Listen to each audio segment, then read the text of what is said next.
Cool. So thanks so much. There's lots of well-Kent faces in the crowd. So hi, everyone. I'm Leah from Appointed, and just thought I'd take you through our experience of flexing our product in lockdown and talk a little bit about some of the challenges we've had and some of the opportunities that we've been able to respond to. So once upon a time, back in the good old days, yeah, it was all about engagement, and that is at the heart of everything that Appointed does. So we connect people and businesses, and we essentially enable businesses to connect with their customers or their stakeholders wherever and on whichever platform they are on. So it was all about putting people together. Cue cheesy high five picture, and then we came to, oh, why can't I skip on slides? Let's go down here.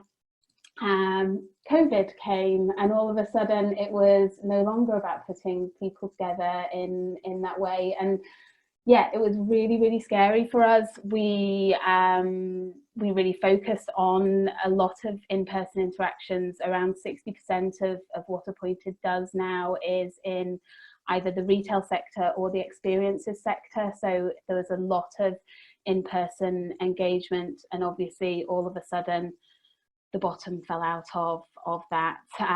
So everything went virtual. We very quickly responded to that, and we were able to help our customers move everything virtual. We work with a number of very, very large enterprise businesses, two of the big four consultancies, businesses like Iron Mountain, and a whole host of kind of larger enterprises. So we had a piece of work to do to help them take everything that they had been doing face to face and move that into virtual. We're very lucky we had a Zoom integration pre-COVID, so that really stepped into play, and we were very lucky to be able to very quickly flex people and move people across. We did one transition when California went into lockdown, and one of the companies that we do a lot of face-to-face meetings across different time zones, which is one of the USPs of Appointed.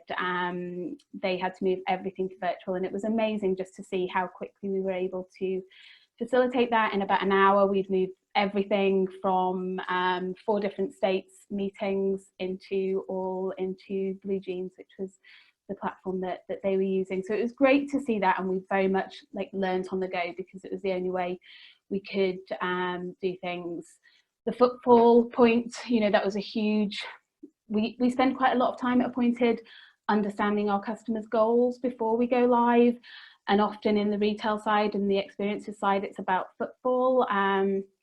So all of a sudden having kind of the key aims of our customers taken away from them and from us, it was, yeah, very disorientating, but we very quickly got in the trenches with our customers and started to try and understand how to get creative and how to continue engaging with them in that time.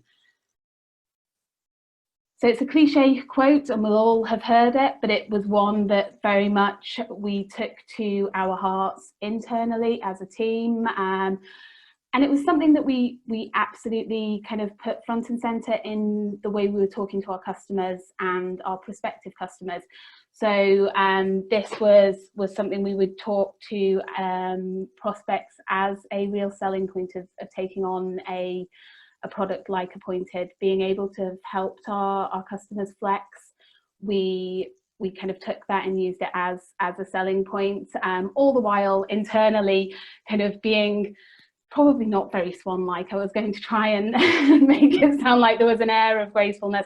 There really probably wasn't at that time. This was all happening kind of probably pre-lockdown, actually. So Appointed early on, we did a day trial to see what lockdown would look like if and when it came, because we thought it would come. It was, I think, probably about the 3rd of March or that kind of time. So a good sort of 10 days, 2 weeks before official lockdown. And then we just decided to stay there because we were seeing our customers in other countries reacting and having to do that. So we decided it was the safest thing for us, for the team, and just to make sure that we had business continuity for our customers. So we were doing all of this in the run up to lockdown and then going through lockdown. So yeah, it wasn't very graceful. We then decided to furlough some people very proactively because we wanted to give ourselves the time and space and runway and, you know, bandwidth in every sense to sort of make sure we were making the right decisions. So there's a lot going on, but we were trying to make sure that we could stay adaptable and that we enabled our customers to stay adaptable. But it was literally, what do you do? Do you decide to bunker down? Do you decide to kind of throw out the rule book? It was a time of disruption, but of creativity. And I think we really, as you know, I've spoken to lots of startup founders, and there are lots on the call here.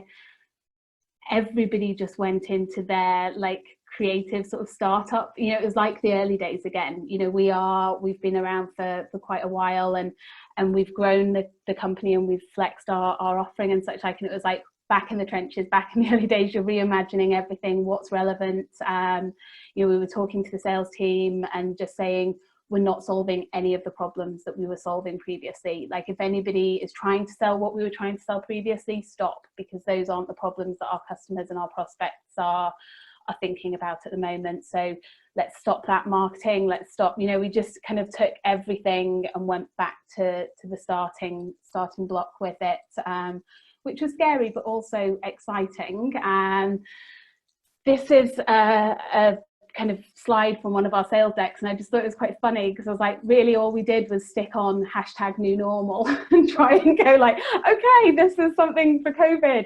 And, you know, but it was a quick reaction, and it was, I think, a decisive kind of step towards where we knew we had to get to, which was, we don't have the team.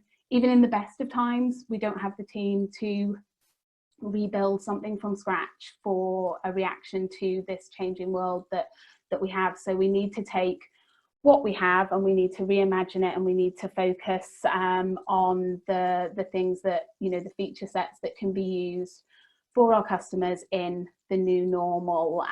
So it was still about engaging their customers, and it just meant that those customers were in different places. And actually our really kind of inherent and well learned over many years knowledge of how to help people engage their customers all of a sudden was actually a superpower for us, because people had been thrown into this disarray as to how to do that, how to still get those really meaningful engagements, but doing it in a very different way, you know, not being able to be face to face and talk to your customers, and then just getting your hands on the data really that underpins that and tells people what their business is doing on a, you know, day-to-day, minute-by-minute kind of reactionary point of view. So actually we found, you know, when we sort of could see the wood for the trees, we actually had a really great starting point. We were also able to look at the data, and it was actually so interesting doing what we do during this process, because you didn't have to kind of imagine what something was like straight away. We could see it in the booking numbers. So this was our booking graph over the kind of time period rolling into lockdown, and you can just see how things tank. So you knew straight away that this, you know, wasn't going to be a quick fix, and we then started talking to our customers, so the people making bookings, you know, and this was a data set from a questionnaire that we did of how people saw that they would be going back into retail. So would they be shopping, what were they looking for from retailers to provide, and that sort of thing. We just asked lots of really open questions to explore what people were looking for in that re-emergence back into shops, so that we could help our retail clients to try and deliver that. And there were some really interesting things, like 26% of people wanted bookable fitting rooms. Like, we put that question on, just being like, maybe we could book fitting rooms, who knows? And over a quarter of people wanted that. So some really interesting data that came out of that.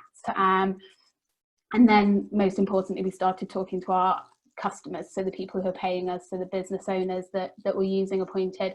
And this is a bit of a quote from a kind of point from a quote. It's a Jack Welch quote about hierarchy, and it's a hierarchy is an organization with its face to the leadership and its ass to the customer. And I think, like us appointed, we really try not, you know, that's absolutely what we don't want to be. So we spend a lot of time getting to know our customers, a lot of time optimizing for what they want and what they're trying to achieve. And this was a really great chance to do more of that. So instead of asking them what they wanted, we were able to just look. We work with some really, really innovative businesses, and we were able to, through our account management, just understand how they're using the tools. So we were then able to take our features and put them into feature sets that we gave cheesy names to, like Buffer Up. But they were existing features by and large. I'll rattle through some and just kind of show you, but most of them were no development, or maybe a little bit of development, but it was positioning mainly. So our buffer feature was already in there, and it was just about then repositioning that for sanitization. That was something we'd seen Space NK, one of our clients, use very early on in lockdown. We had our retail by appointment feature. So again, actually that was what we did pre-COVID in its entirety. So driving retail in the starting to close down, and then in countries like America that didn't really see much of a lockdown. So we were able to start driving that footfall, and in more essential retailers. So we had a number of furniture retailers that opened up very early, and we were able to see some amazing conversion rates. So we have that 100% conversion rate sale for Run For It, the brand. So just amazing to see that kind of conversion where people are booking appointments and they're going in and they're spending. Having our up close and virtual, so our Zoom integration, but again, taking that into a retail environment. When we did our Zoom integration, we didn't think for 1 minute that would be going into a retail environment. So it was just being able to look at what people needed. And they were saying, we still want to do personal shop. In some cases, we still want to do events. So we've now done a Zoom webinar integration, but just being able to really look at what our customers were doing or what they were asking us, and then to try and productize that and try and help others learn from it. And I think actually it was a testament to our customers themselves that they were really up for sharing. So we did a webinar where we had retailers come on and they spoke to each other. It was very like coffee morning kind of vibe, like this sort of thing, where it was very creative, and it was just retailers brainstorming and other retailers coming along to listen. And so we had a really sharing community that was enabling each other to learn. This was our probably one main piece of development that we did. One of the things that we kept hearing, and you saw it on the data earlier, people wanted capacity utilization in a way that Appointed didn't offer. We're very appointment led. We're either a one-to-one or a group appointment, but it wasn't about limiting capacity as one number. So we put this in, and this gave us another level to our availability. It was a very complex piece to do, but the team absolutely smashed it, and it was amazing because we knew we just had such tight resources. So it was like, what do we focus on here? And this felt like the one thing, and it's opened up some really interesting opportunities for us, which has been fab.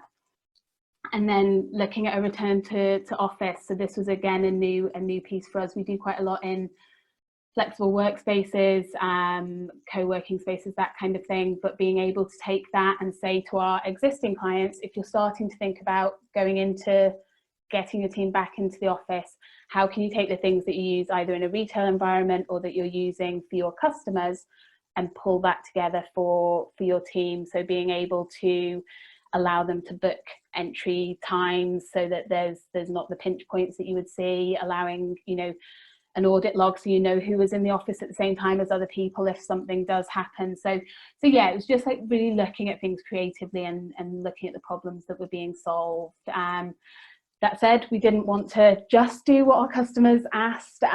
Because of some of the wording of the government advice, there was a lot of talk of virtual queuing. That's what everybody thought they wanted. And Appointed, like, we hate queues. We are so against queuing. And it was so tempting to say, yeah, we do queues, yeah, no worries, that's fine.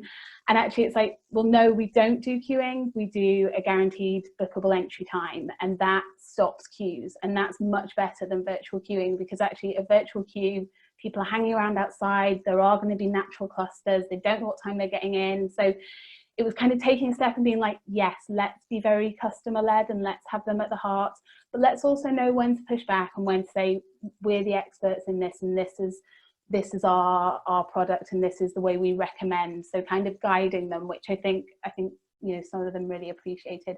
We definitely lost customers. It would have been not lost customers, lost prospects. We lost deals to people who were quite happy to just tick that box. But I think it was the right thing to do, and it was where our values came in.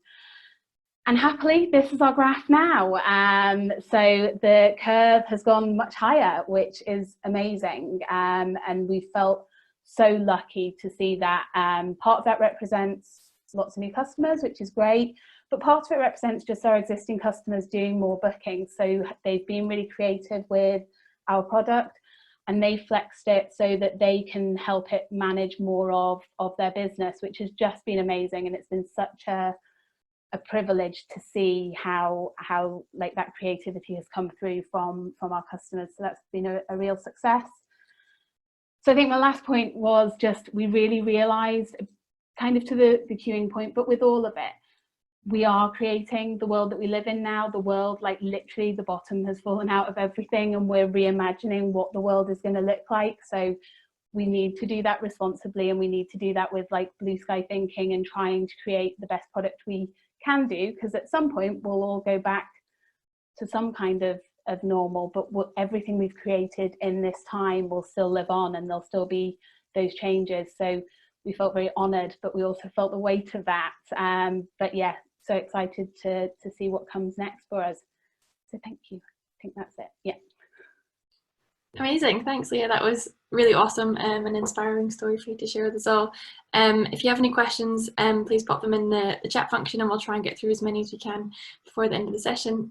I'll pass over to Andrea now, who'll help run the Q&A. Thanks, Meg. So we've got quite a good group of questions coming on the chat. So the first one comes from Zina Amos, and she's asking, Leah, whether you've seen any customers from any surprising sectors kind of increase, maybe thinking of hospitality, having to ask for customers to pre-book rather than walk in, for example. Yeah, so hospitality isn't a big one for us.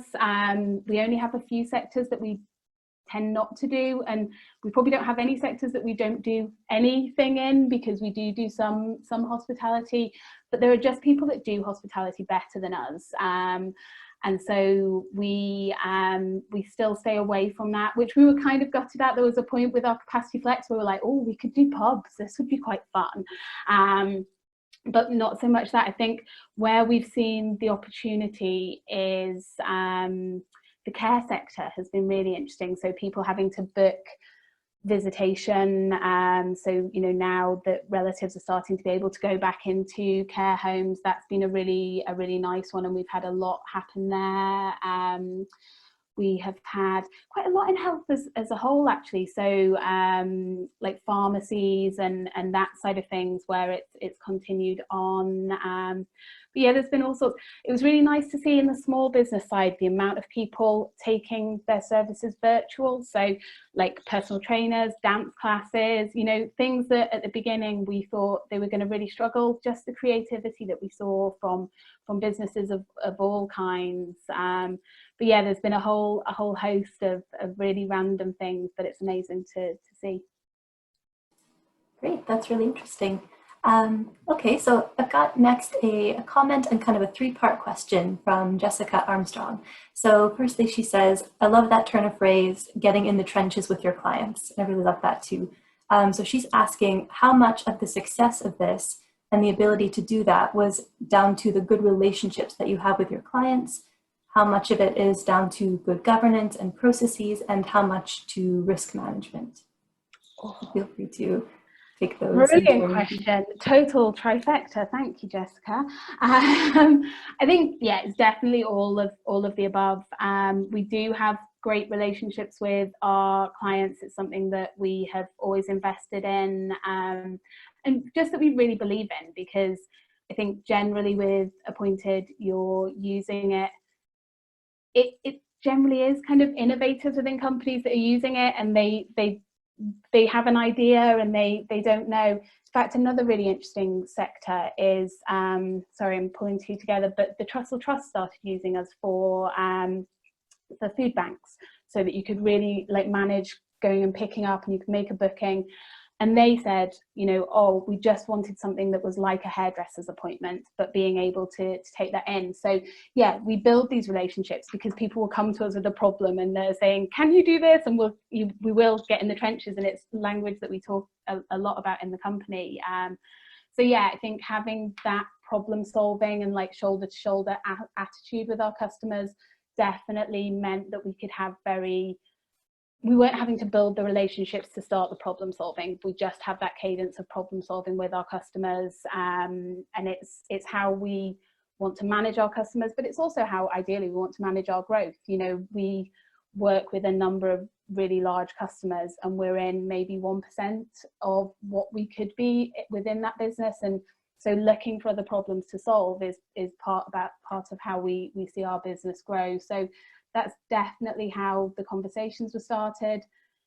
Having the framework of the kind of compliance, so we have ISO 27001 accreditation. We, you know, take the cybersecurity, data security side of things very, very seriously because of the companies we work with. So that was a blessing and a curse, because it did stop you doing some things that would have been, you know, you might get down and then say, actually, no, because that's going to start infringing on this and we can't put in extra sub-processes, or, you know, that kind of thing. But, you know, definite like theory of constraints side of things that allowed that innovation to come through. So yeah, it was a little bit, I've forgotten the last one of the three now. And the last part was about compliance and risk management was the third. Sorry. The risk management, yeah, I mean, definitely we had an eye to that, mainly just because we were so like tightly bound with regards to, you know, a smaller team, more going on, having to stand behind our customers that needed us to change things for them and such like. So yeah, we definitely knew we couldn't kind of throw out the rule book. So yeah, it was a mix of all of those things. And looking back, we've been talking about it. Obviously, we're not out of the woods yet with COVID or with any of this, but we've been starting to talk about it with a bit of a kind of retrospective feel in the team and looking back. And I think we are all like, how on earth did we get through that period? Because, you know, touch wood, we were able to do it all with, you know, business continuity and the kind of, yeah, the compliance side of things, you know, all nicely tied up still, but do a lot of innovation and a lot of creativity. Fantastic. Great. So I think we have time for a couple other questions. The next one comes from David Hamill, and he's asking whether you offered any COVID-related promotions relating to the new demand for having to make appointments to visit locations. Yeah, so very quickly we put out a response to offer our small business clients access to the software totally free for 3 months. And we did that for new clients and for existing clients, which was quite a nerve-wracking, not nerve-wracking. Do you know what? It was brilliant that we have the board that we have, that I had the conversation. I was like, I'm really tempted to do this. It feels like the right thing to do. Like, it's really hard. A lot of our businesses won't be able to continue, you know, nobody will be able to continue in the way they were previously. And there's just going to be so much disruption. Like, I just want to take the fees off the table for people and just allow them to be really creative. But if we're going to do that, I feel like it's in our values that we should do it with our existing small business clients, and the board totally backed me and they were happy for us to do that, and that was amazing. And it just allowed people to be creative. And, you know, we, as people started coming back and paying, you know, and those 3 month periods started to run out, it was, you know, it was nerve-wracking. She's like, are they going to stay? What's going to happen? But we've seen some amazing results, and the growth has been brilliant. We've had like record months from that. So yeah, it's been really great to be brave and kind of take the financial side off the table to allow people to do that, and it felt like the right thing to do as well. Great. Okay, maybe we'll squeeze in one more question then. We have a question from Jenny Bjorkman asking how you do your user research. Any top tips on that? So Tina, our UX designer, is brilliant, and actually David, who asked the previous question, mentors Tina, so we're very lucky to have great support behind the team there. But yeah, she has learned very well from David on the kind of user testing and you know, kind of really deep diving that with our customers. We're also very, I guess, we try and keep an ear to everything in the company. We have a really open communication style, and everything is in Slack. We have lots of kind of very open meetings that are regular meetings that have kept up through lockdown. So we try and keep up the bits that you overhear from different people. So like the sales team, for example, such a font of knowledge of just like that leading indicator of what people are looking for and what the market is demanding. So yeah, we just try and keep that communication. No, I don't think there's any like, yeah, silver bullets with it, but we just try and keep talking and try and listen for the nuance of what people are really asking for when they're asking for things. Fab. Thanks so much, Leah. They're great insights. We already had a few comments from people commenting on how helpful they are to them as well. We're kind of out of time for today, so I'll wrap it up there. Thank you again for joining us and sharing your thoughts. We'll share this recording out as well for anybody that missed it or wants to share it on to others that might find it useful. And we hope you'll all join us again in a few weeks' time for our next kind of web lunches session. We'll obviously be promoting it as well on social media, and we welcome any feedback as well from anybody else. So if you have feedback on this talk or any others that you've joined or would like to hear from us, please join us on any of our social channels and let us know. But I'll leave it there, and thanks again, Leah, and have a great day, everyone. Thanks so much, guys. Thanks. Bye, everyone. Bye.